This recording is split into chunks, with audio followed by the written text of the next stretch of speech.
बीते हुए कल का पछतावा और आने वाले समय की चिंता, यह दोनों ऐसे चोर हैं ना दोस्तों, जो आपकी आज की खुशी को चुरा लेते हैं। नमस्कार दोस्तों, मैं ज्योतिष आचार्य वासुदेव मिश्रा आपका अपने चैनल सत्य की खोज में हार्दिक अभिनंदन करता हूं। दोस्तों, आज का यह ज्योतिष का कार्यक्रम आप लोगों के लिए यानी कि तुला राशि वालों के लिए बेहद ही ज़्यादा खास कार्यक्रम साबित होगा। जी हाँ, आज हम चर्चा करेंगे ग्रहों के सम्राट सूर्यदेव के राशि परिवर्तन प्रभाव के बारे में। जी हाँ दोस्तों, ग्रहों के राजा सूर्यदेव अपनी वर्तमान नीच राशि तुला राशि को छोड़ करके अपने मित्र मंगल की साधारण और अर्धजलीय राशि वृश्चिक राशि में प्रवेश कर चुके हैं, जहां पर आने वाले 16 दिसंबर तक गोचर करेंगे। उसके पश्चात फिर से अपने मित्र देवगुरु बृहस्पति की मूल त्रिकोण राशि धनु राशि में प्रवेश कर जाएंगे।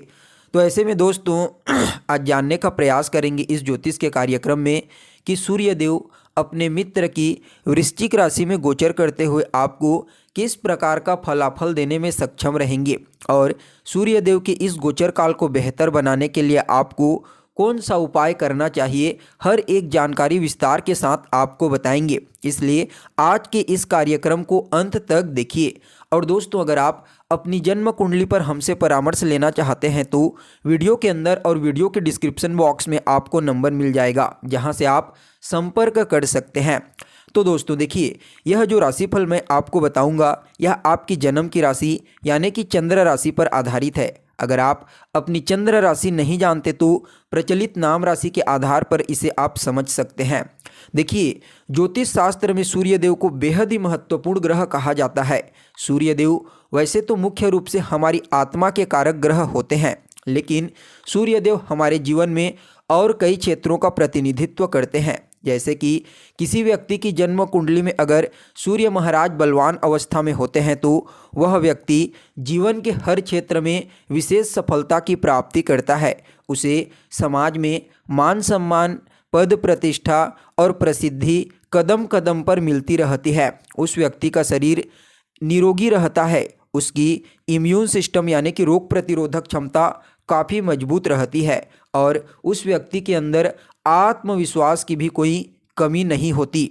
इसके विपरीत जब सूर्यदेव किसी की कुंडली में कमज़ोर हो जाते हैं, पीड़ित हो जाते हैं, पाप प्रभाव में आ जाते हैं, तो व्यक्ति को सबसे पहले तो आत्महीनता का शिकार कर देते हैं। यानी कि व्यक्ति को खुद के ऊपर कॉन्फिडेंस नहीं रहता और न ही वह व्यक्ति जीवन के किसी भी क्षेत्र में कोई विशेष सफलता हासिल कर पाता है। इसके अलावा सूर्यदेव के जब कमज़ोर होने से हड्डियों से संबंधित, नेत्र से संबंधित प्रॉब्लम क्रिएट हो जाती है। इसलिए सूर्यदेव का हर किसी की कुंडली में बलवान होना बेहद ही आवश्यक होता है। तो दोस्तों, यहाँ पर कुछ बातों को आपको समझने की आवश्यकता है। सूर्यदेव एक अग्नि तत्व के ग्रह होते हैं और वृश्चिक राशि एक जल तत्वीय राशि है। यहाँ पर सूर्यदेव उतना श्रेष्ठ परिणाम नहीं दे पाते जितना मेष राशि में देते हैं, लेकिन फिर भी यहाँ पर सूर्यदेव को मंगल का साथ मिलेगा, जिसकी वजह से सूर्य के बल में वृद्धि हो जाएगी और कई मायनों में आपको सूर्यदेव सकारात्मक फल प्रदान करने का कार्य करेंगे। लेकिन यहाँ पर और कुछ बातों का आपको विशेष रूप से ध्यान रखने की आवश्यकता है, क्योंकि सूर्य और मंगल की इस युति पर शनि और राहु जैसे दो पापक ग्रहों की दृष्टि पड़ेगी, जिसकी वजह से समाज में मान सम्मान में कमी, इस समय किसी भी क्षेत्र में सफलता प्राप्त करने में कठिनाई का सामना, हड्डियों से संबंधित प्रॉब्लम, नेत्रजन्य पीड़ा आपको प्रदान कर सकते हैं। इसलिए इस समय आपको अपने खान पान का और रहन सहन का विशेष रूप से ध्यान देने की आवश्यकता है। तो दोस्तों देखिए, आप लोगों के लिए यानी कि तुला राशि वालों के लिए सूर्यदेव जो होते हैं वह आपके 11वें स्थान यानी कि आपके लाभ भाव के स्वामी बनते हैं, और अभी वर्तमान समय में सूर्यदेव आपकी राशि से दूसरे भाव में गोचर करेंगे। दूसरे भाव में गोचर करते हुए अपनी सप्तम दृष्टि से गोचर कुंडली के अष्टम भाव को दृष्टिगोचर करेंगे। तो यहाँ पर सूर्यदेव दूसरे भाव का फल तो देंगे ही देंगे, साथ में अष्टम भाव का और लाभ भाव का परिणाम भी आपको देंगे। देखिए, सबसे पहले तो आपको यह समझने की आवश्यकता है कि काल पुरुष की कुंडली में सूर्य देव पंचम भाव के अधिपति बनते हैं और दूसरा स्थान किस चीज़ का होता है, तो वह आपके धन का होता है, संचित धन का होता है, पैतृक संपत्ति का होता है, कुटुंब परिवार का होता है, आपकी वाणी का होता है, इसके अलावा आपकी प्राथमिक शिक्षा का होता है। तो ऐसे में सूर्य देव का दूसरे स्थान में गोचर करना वैसे तो आपकी वाणी को प्रभावशाली बना देगा। इस समय आप अपनी वाणी से लगभग सभी लोगों को अपनी तरफ करने में कामयाब रहेंगे। आप जहां भी कार्य करते हैं कार्यस्थल पर आपकी वाणी का प्रभाव देखने को मिलेगा। जो लोग वाणी से संबंधित कार्य करते हैं यानी कि बोलने का कार्य करते हैं उनके लिए सूर्य का यह गोचर काल अत्यंत ही प्रभावशाली साबित होगा। लेकिन दोस्तों सूर्य और मंगल दोनों के दोनों अग्नि तत्व के ग्रह हैं और दूसरे भाव में आपकी वाणी में इनका बैठना आपकी वाणी में अग्नि तत्व को बढ़ा देंगे। मतलब कुछ ऐसी चीज़ें भी आपके सामने आ सकती है जिसकी वजह से आपकी वाणी में कड़वाहट उत्पन्न हो जाएगी और वह कड़वाहट सामने वाले को शायद पसंद न आए। इसलिए इस समय जितना ज़्यादा हो सके अपनी वाणी में प्रभाव तो बना करके रखिए, लेकिन मधुर वाणी का इस्तेमाल करने का प्रयास करें, आपके लिए अच्छा साबित होगा। इस समय संचित धन को लेकर के कोई समस्या थी तो वह दूर हो जाएगी, धन को संचित करने में आप कामयाब रहेंगे। साथ ही अगर आप पैतृक संपत्ति को लेकर के कोई बिजनेस व्यापार करने के बारे में सोच रहे हैं तो सूर्य का यह गोचर काल आपके लिए अच्छा रहेगा। साथ ही साथ दोस्तों यहाँ पर सूर्य देव दूसरे स्थान पर जब गोचर करेंगे तो ससुराल पक्ष से भी कोई शुभ समाचार की प्राप्ति आपको यहाँ पर हो सकती है। लेकिन जैसा कि मैंने पहले आपको बताया सूर्य और मंगल दोनों अग्नि तत्व के ग्रह हैं, इसलिए इस समय आपकी वाणी के कारण आपके क्रोध के कारण घर परिवार में कुटुंब के बीच वैचारिक मतभेद वाद विवाद हो सकती है। इसका आपको इस समय विशेष रूप से ध्यान रखने की आवश्यकता है। तो वहीं वह विद्यार्थी जो प्राथमिक शिक्षा ग्रहण कर रहे हैं उन लोगों के लिए भी यह समय थोड़ा टफ होगा, ज़्यादा मेहनत करने की सलाह दी जाती है उन लोगों को। इसके अलावा दूसरे स्थान पर जब सूर्यदेव मंगल के साथ गोचर करेंगे तो कहीं ना कहीं यह आपके कार्य स्थल में आपके मान सम्मान में थोड़ा सा नेगेटिव फलदायी साबित होगा, ज़्यादा तो नहीं होगा, एकदम थोड़ा सा। तो वहीं दोस्तों सूर्य देव की जो सप्तम दृष्टि होगी वह आपके गोचर कुंडली के अष्टम भाव पर पड़ेगी और जब अष्टम भाव को सूर्य देखेंगे तो यहाँ पर आपके जीवन में आने वाली सभी प्रकार की परेशानियों को बाधाओं को दूर करने का प्रयास करेंगे। जो भी चुनौती आपको अपने जीवन में देखने को मिलेगी उस चुनौती का आप डट करके सामना करेंगे। सूर्य देव की कृपा से इस समय आपके जीवन में आने वाली सभी प्रकार की चुनौती का आपको किसी भी प्रकार का कोई फर्क नहीं पड़ेगा।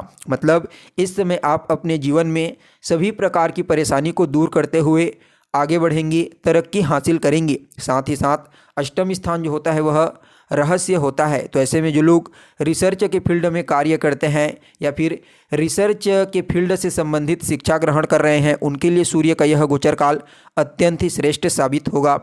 इसके साथ ही दोस्तों जो अष्टम स्थान होता है यह आपके जीवन साथी का दूसरा स्थान होता है। तो आपके जीवन साथी की वाणी में भी यहाँ पर उग्रता देखने को मिलेगी, जिसकी वजह से आपके वैवाहिक जीवन में दाम्पत्य जीवन में वैचारिक मतभेद वाद विवाद की भी प्रबल संभावना नजर आ रही है। इस समय आपको गाड़ी चलाते समय थोड़ा विशेष सावधानी बरतने की आवश्यकता है, अन्यथा छोटी मोटी चोट चपेट लगने की संभावना यहाँ पर दिखाई दे रही है।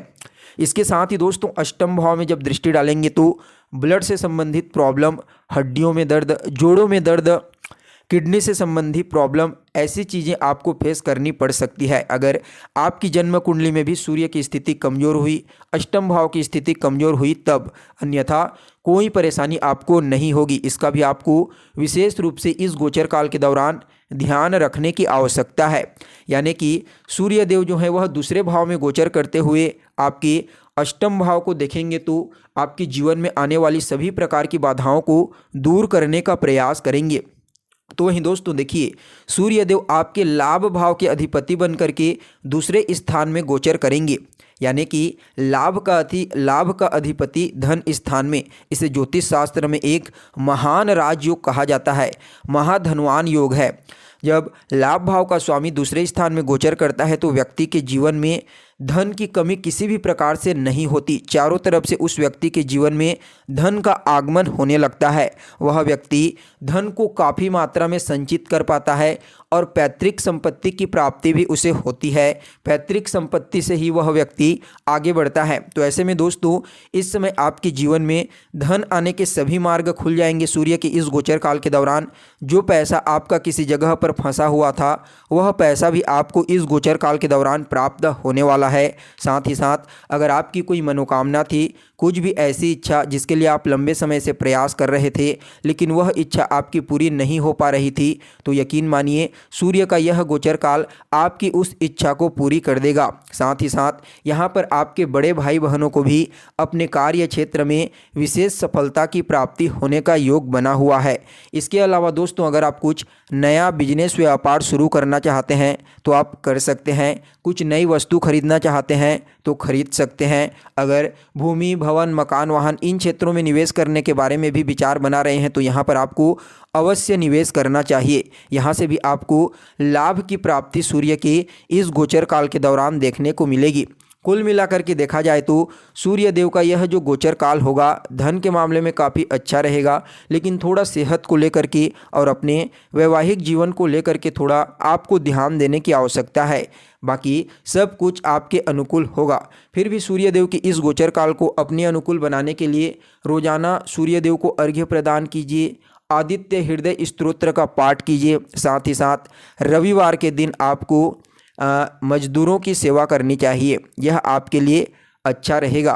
तो दोस्तों कैसी लगी आपको जानकारी कमेंट करके बताइए। फिर मिलते हैं एक नए और ताज़ा एपिसोड में, तब तक के लिए नमस्कार।